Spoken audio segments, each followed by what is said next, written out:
Two powerful nations, two determined leaders, and one massive economic showdown that shocked the world. Welcome to the USA Leaders, where we uncover the real stories behind global power shifts. In 2025, the US-China trade war didn't just return, it erupted. Tariffs were raised to record levels, markets plunged into chaos, and the global economy was thrown into deep uncertainty. President Trump fired the first shot. President Xi Jinping fired back. And what followed was a historic tariff war with consequences still unfolding. So what sparked this clash? Who gained? Who suffered? And what does it mean for the future of global trade? Let's break it all down chapter by chapter. This is the war of tariffs and uncertainty. Chapter 1, History of US-China Trade. Before we dive deeper into the 2025 tariff war, let's rewind the clock. To truly understand the intensity of this economic clash, we need to look at how it all began. Because this wasn't just about tariffs, it was the climax of decades of tension. For nearly 30 years after the founding of the People's Republic of China in 1949, the US and China shared virtually no trade. Political tensions and severed diplomatic ties kept their economies worlds apart. But change began in the late 1970s under Deng Xiaoping's bold reforms. China started to open up, gradually easing state control, encouraging private enterprise, and welcoming foreign trade. Then came a turning point in 1979.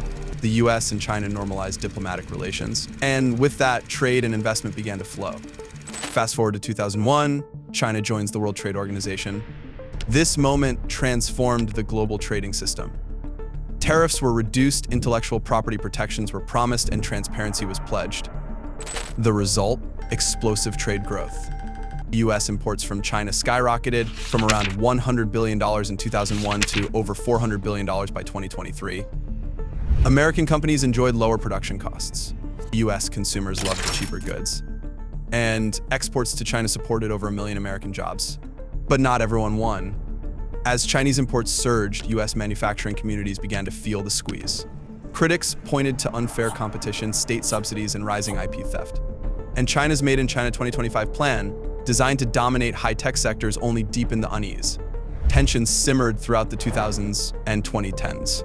US administrations slapped tariffs on steel, aluminum, and textiles.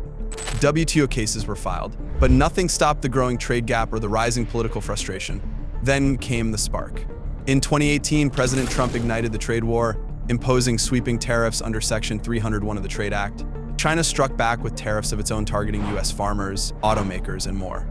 The world watched as global supply chains trembled. In 2020, the Phase 1 deal brought a momentary pause. China pledged to buy more American goods. The US paused some new tariffs. But deeper issues like forced tech transfers and industrial policy remained untouched. The Biden administration kept most Trump-era tariffs and added new tech controls focusing on semiconductors, AI, and national security. Then came 2025. Tariffs surged to unprecedented levels, 245% from the US, 125% from China. The trade war reignited, fiercer, deeper, and more globally disruptive than ever before. What started as a trade relationship built on mutual benefit has now evolved into a full-blown economic power struggle rooted in decades of mistrust and competing visions for global leadership. Chapter 2, Trump's Tariffs Vengeance. As tensions mounted and trade skirmishes evolved into full-scale economic warfare, one figure would escalate it to unprecedented heights, ushering in an era of tariff vengeance. President Trump ignited the trade war with China in 2018, seeking to confront what he described as long-standing unfair trade practices. These included intellectual property theft, forced technology transfers, and a ballooning US trade deficit. Fast forward to 2025, Trump doubled down with a bold and aggressive tariff strategy, targeting Chinese imports with historic intensity to reinforce American economic sovereignty and manufacturing. Reasons for starting the trade war in 2018. Addressing unfair trade practices, the Trump administration pointed to forced tech transfers, IP theft, and discriminatory licensing in China, arguing these tactics cost the US economy billions. Reducing the US trade deficit.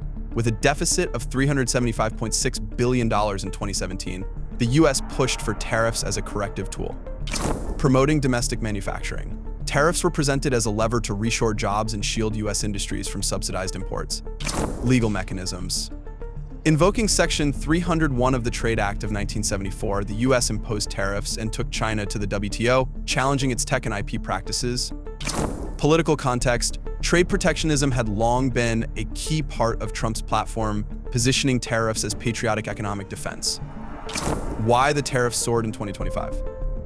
Escalated trade enforcement. With 145% average effective tariff rates, Trump raised the stakes, citing China's continued misconduct. National security first, tariffs were tied to protecting critical industries, especially tech, under the banner of national and economic security. Job creation and reshoring. The strategy was sold as a means to bring back factories and jobs from overseas. Counter to China's tariffs. With China retaliating, imposing tariffs as high as 125%, the US answered with even steeper measures. Tech race and global power. Beyond trade, the fight extended to semiconductors and AI, with the US clamping down on exports and investments tied to China's tech rise. Inside the 245% tariff wall and the electronics loophole. The 245% tariff was not a single measure, but the sum of multiple penalties. 125% reciprocal tariff, 20% fentanyl-related tariff. Section 301 tariffs ranging 7.5% to 100%. Electronics excluded. Despite the crackdown, smartphones, laptops, and computers were exempted from the reciprocal 125% tariff, thanks to a U.S. customs exemption issued retroactively to April 5, 2025. This spared companies like Apple and Dell, but other penalties, including the 20% fentanyl-linked tariff, still applied, just not the full stack. Why the exemption? To buy time for tech firms to shift manufacturing and to prevent inflation from hammering American consumers during an election year. Here's the list of maximum tariffs imposed by the Trump administration. Chapter 3, China's counter-tariff plan.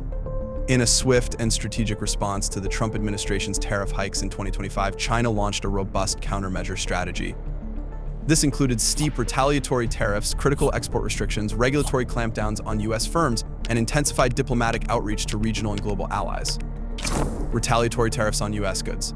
In April 2025, China raised tariffs on all U.S. imports to 125%, a marked escalation from its previous levels of 34% and 84%. This move mirrored the US's effective tariff rate of 145% on Chinese goods and was carefully calibrated to impact key U.S. sectors. The affected goods span a wide spectrum, from agricultural products and energy exports to industrial machinery and advanced technology items. Moreover, China suspended import qualifications for some American agricultural exporters, citing food safety concerns, thereby tightening access to one of the world's largest consumer markets. Export controls and trade restrictions. To intensify pressure on Washington, Beijing turned to its dominance in strategic resources. China implemented export licensing requirements and tightened export controls on critical rare earth elements such as samarium, gadolinium, terbium, dysprosium, lutetium, scandium, and yttrium. These materials are essential to the U.S. electronics, defense, and clean energy sectors, and the restrictions threaten to disrupt entire supply chains. Simultaneously, the Chinese government expanded its export control list and unreliable entity list, targeting U.S. firms in aerospace, defense, biotech, and semiconductors industries at the core of American competitiveness. China also launched anti-dumping and anti-circumvention investigations into U.S. exports, including CT scanner tubes and optical fiber products, signaling a shift toward regulatory warfare. Diplomatic and strategic countermeasures. Through high-profile diplomacy, Beijing called on other nations to resist U.S. bullying and protect the multilateral trade system. Chinese leaders have condemned U.S. tariffs as violations of WTO principles and framed the dispute as a battle against coercion and economic unilateralism. As the storm of tariffs rages between Washington and Beijing, President Xi Jinping has stepped onto the world stage not with aggression but with diplomacy. Chinese President Xi Jinping has concluded his first overseas trip of the year, a 5-day tour of Southeast Asia, with visits to Vietnam, Malaysia, and Cambodia. The trip marked a deepening of ties with all three nations, and it comes at a time of growing global economic uncertainty. His sudden visits to Vietnam, Malaysia, and Cambodia are no routine state calls, they are calculated moves in a high-stakes global game. With the United States slapping China with punishing tariffs and fanning the flames of economic confrontation, Xi is casting a new narrative, one where China is not the disruptor, but the stabilizer.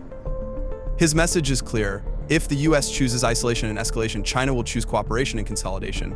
Xi's diplomatic overture couldn't have come at a more pivotal moment. The drama isn't confined to Southeast Asia. On the broader global chessboard, China is actively forging new alliances and reviving old ones with two other influential players, the European Union and India. In a flurry of diplomatic exchanges, China and the EU have found common ground. Xi Jinping has personally urged European leaders to stand firm against tariff coercion, calling for unity against US trade hostilities. Then there's India, a nation balancing ambition, autonomy, and caution. Delhi treads carefully. It is also in talks with Washington and negotiating a possible free trade deal with the EU. India wants options, not entanglements.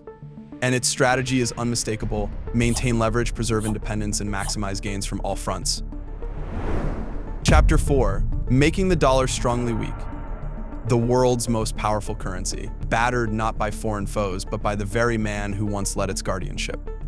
Donald Trump, with his signature unpredictability and firebrand economic nationalism, has taken the US dollar on a wild ride, championing a weaker dollar in public speeches, while inadvertently causing it to yo-yo across global markets.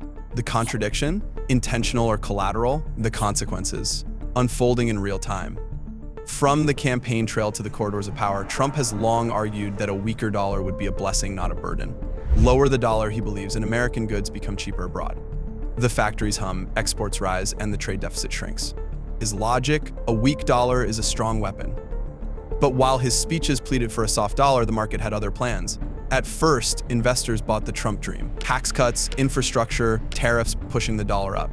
But the dream became a drama: trade wars, global instability, mixed signals, and the greenback started to stagger. By 2025, the dollar had plunged 8%. A reaction not to economic strength, but to fear. Once a fringe idea, de-dollarization is becoming a diplomatic doctrine. Nations are now trading in yuan, euros, and even local currencies. BRICS members are developing payment systems beyond SWIFT. Africa and Latin America are exploring regional clearinghouses. All of it the byproduct of Washington's weaponization of the dollar, turbocharged by Trump's policies.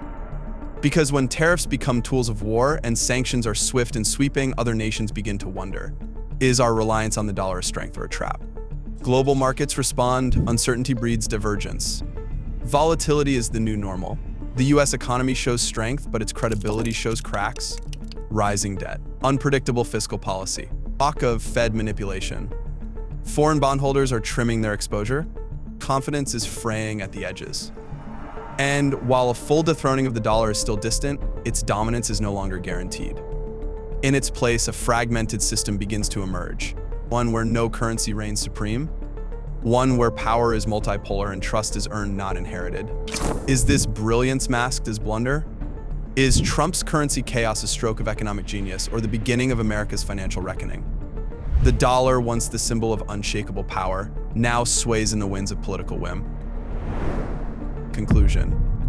When Donald Trump stormed back into the economic arena with a fresh wave of tariffs, the world blinked and then braced itself. What followed was not just a recalibration of trade, but a reckoning of global power. Xi Jinping began stitching new alliances in Southeast Asia. The EU quietly leaned toward China. India walked a diplomatic tightrope. And as the dollar stumbled under the weight of rising debt and rising doubts, the world began to ask, can we still count on America as the anchor of global trade? Or has the anchor turned into a wrecking ball? Trump's unpredictable decisions didn't just shift economic tides. They cracked the fault lines of the global order. And now everyone's watching, waiting, and wondering, is this the beginning of a multipolar trade world? Can the dollar survive its own champions? And most importantly, is chaos America's new currency of power? These aren't just headlines, they're quaky questions shaping our future. If you're ready to go deeper into the power plays, shifting alliances, and economic strategies rewriting the world map, hit that subscribe button. Turn on notifications so you never miss a beat as we uncover the real stories behind the global headlines only on the USA Leaders.